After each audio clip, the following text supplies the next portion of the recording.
ई बाटे अपने के हवन कुंड, जहाँ पर एक साथ में 88,000 ऋषि मुनि लोग बैठ करके हवन करे। इस सीता माता के सिलवट बाटे और अमृत कुआं, जौना चीज के अमृत हमनी कहे नहीं, जौन अब हमनी लोग जानते हैं कि अमृत कुआं बा, एमे कुआं में जौन की बा अमृत पहले रहे। लवकुश जी लो जौन घोड़ा पकड़े रहे श्री रामचंद्र जी के यज्ञ के छोड़ल घोड़ा, ऊ बांधे वाला खंभा बाई, ऊ बाटे ऊ मंदिर जौना में सीता जी के जौन की बा धरती फटल बा और माता जी के गोद में बैठ करके और सीता जी जौन की पृथ्वी के अंदर चल गई। वाल्मीकि नगर धाम से अपने के यहाँ दिखाए कि यहाँ माता सीता जी जौन की बा कंदमूल खैले बनी, ऊ स्थल बा। यहाँ पर जनक जी के राज में जौना समय बारिश ना होते रहे, उस समय जौन की राजा जनक जी जौन की बा हल लेकर के और खेत के जुताई चालू करनी, वो समय एक घड़ा के रूप में सीता जी के जन्म भइल। हम राजा रउआ लोग देखा था अपन भोजपुरिया चैनल झलको चंपारण। अगर अभी तक चैनल के सब्सक्राइब न करता सब्सक्राइब करी और बेल आइकन जरूर दबाई। आज अपने के लेके आ चुकल बनी हम पश्चिमी चंपारण के वाल्मीकि नगर, वाल्मीकि आश्रम के पास में, जहाँ के एक पुरातन कहानी के बारे में अपने के बतावे जा रहा बनी। और ई बा वाल्मीकि आश्रम के गेट जौन की नेपाल में बा। नेपाल में हार्दिक स्वागत, नेपाल में जौन की बाटे। और हम पहुंच चुकल बनी वाल्मीकि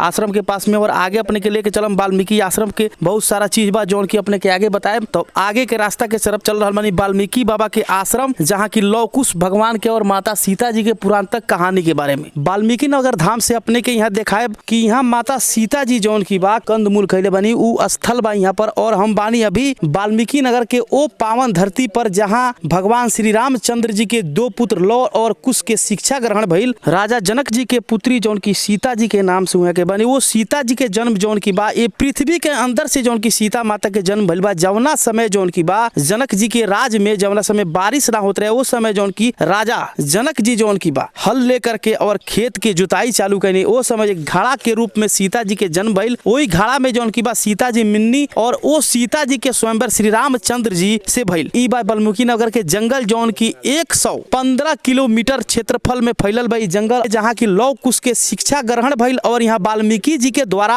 आश्रम में जौन की बा लव कुश जी के शिक्षा देहल गईल। और ऊ लव कुश श्री रामचंद्र जी के पुत्र रहलन। और सीता माता यही जंगल में जवना समय सीता माता के जौन की बा श्री रामचंद्र जी परित्याग कैनी, वो समय सीता माता वाल्मीकि आश्रम में आके वाल्मीकि जी के शरण में ही रह करके अपना दो पुत्र के जन्म जानी, जौन की एक पुत्र वहाँ के जौन की बा गर्भ से पैदा, लेकिन दूसरा पुत्र जौन भी कुश भगवान जी के कुश में डाल करके वो में प्राण डाल के और कुश जी के जौन की जन्म भइल। ऊ स्थल बा अपने के सामने देख सकतानी कि पूरा जौन की बा धार्मिक स्थल, जहाँ पर की माता काली जी के जौन की बा वहाँ मूर्ति स्थापित बाटे। और वहाँ पर जब सीता माता जी लास्ट के समय में जब वहाँ के पूरा एकदम इस सोच रहे कि पृथ्वी पर रहे लायक हम नहीं, वो समय सीता माता जी अपना माता जी के याद करके, धरती माता के याद करके जब धरती फटल और सीता जी घुसनी, ऊ बाटे ऊ मंदिर जौना में सीता जी के जौन की बा धरती फटल बा और माता जी के गोद में बैठ करके और सीता जी जौन की पृथ्वी के अंदर चल गई। ऊ जगह बा, ऊ धार्मिक जगह पर अपने के आज लेके आए बनी। और यहाँ दिखाए अपने के एक से एक पुरातन कहानी, पुरातन कथा के रहस्यमयी चीज के यहाँ पर जौन की बा विस्तारित बा। और यहाँ पर जौन की बा वो चीज के निर्माण भइल बा, जौन की हमनी के टीवी में देखला होखा। वाल्मीकि जी की समाधि जौन की बा ओकरा के वाल्मीकि योग मंदिर के नाम से जौन की प्रचलित बा यहाँ। और आगे भी बहुत चीज यहाँ छुपल बा, जौना चीज के अपने के दिखा रहा बनी झलको चंपारण के माध्यम से।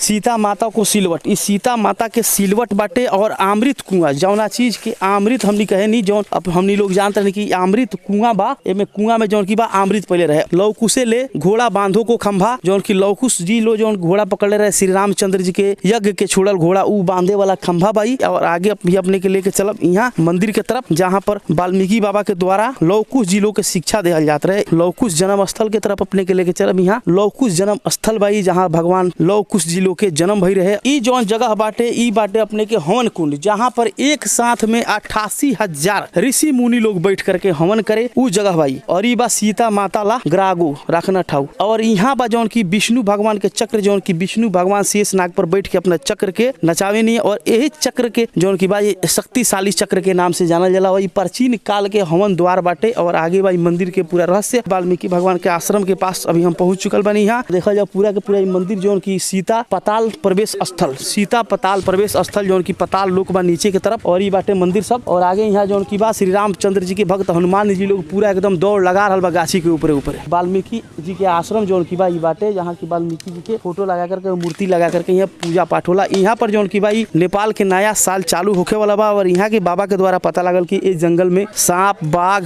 हर एक जीव जंतु जौन की बा ई जंगल में बाटे। ई जंगल जौन की बा 115 किलोमीटर नेपाल में जौन की फैलल बाटे। और यहाँ पर जौन की बा नेपाली भाई लोग के द्वारा यहाँ पूरा एकदम सामान जौन की बा पूजा पाठ के चढ़ावे खातिर हर एक चीज यहाँ बाटे। जे भी यहाँ लोग आवेला पूजा पाठ करे खातिर यहाँ से सामान खरीद के और पूजा पाठ यहाँ करेला। और सबसे ज्यादा यहाँ देश विदेश के लोग टूरिस्ट लोग यहाँ आवेला पूजा पाठ करे खातिर। वाल्मीकि नगर के पुराना धार्मिक स्थल जहाँ के एक एक चीज के साझा करनी अपने के साथ भोजपुरिया चैनल झलको चंपारण के साथ। अगर अभी तक चैनल के सब्सक्राइब करिए और बेल आइकन जरूर दबाई। और भैया लोग न्यूज के ज्यादा शेयर करिए। अपने लोग खातिर बहुत ज्यादा मेहनत हो रहा बा बिहार के एक एक चीज की अपने लोग के चैनल के माध्यम से हम दर्शा रहा बनी। तो ऐसे ही चैनल से बने रही। जय हिंद, जय भारत, जय चंपारण, जय वाल्मीकि नगर।